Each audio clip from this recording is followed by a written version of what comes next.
We begin here at 5 with confusion over construction of a proposed migrant site. An entire neighborhood was preparing for crews to start work today at this controversial site. But nothing happened at 38th and California in Brighton Park, and there are concerns of metal contamination in the soil there. CBS 2's Sabrina Franza spoke with the ward's alderwoman who says she was told work would begin. Sabrina. Alderwoman Julia Ramirez told us that there was metal found in the soil here at 38th in California. She also told us that the mayor told her construction would begin today, but when we followed up with the mayor, he told reporters the opposite. Now we're learning from the mayor's office that they simply brought construction equipment in, but they haven't used it yet. At 38th and California, delivery and staging equipment stands by. White rocks cover the ground, ready for construction to begin at some point. I would love to be able to share that as soon as possible.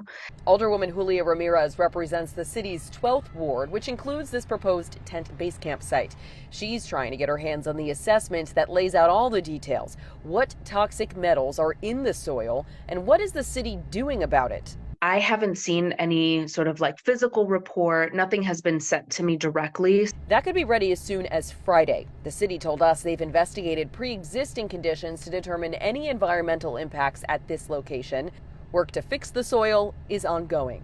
I have asked the administration to share as much as they could about that happening. They have not. Also continuing work at another proposed tent site at 115th and Halstead. Chopper 2 flew above, capturing work similar to what we saw happening a few weeks ago at 38th and California, a Brighton Park site where the city believes, despite concerns over toxic metals in the soil, they can still put up tents for migrant housing. We also should have a standard about, the places that we're choosing and where we're putting people in general, especially the most vulnerable, like our asylum seekers.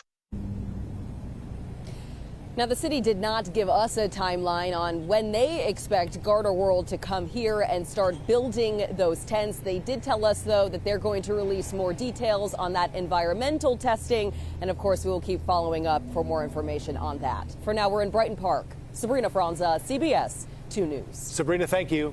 Now here's the latest on the migrant crisis in Chicago. There are more than 14,000 people either in shelters or waiting for shelter space. Former buses arrived yesterday, and at least 2 are expected today. And migrants have left another Chicago police station. The 15th district in Austin on the west side no longer has anyone living there. That makes 8 police stations that don't have any migrants now.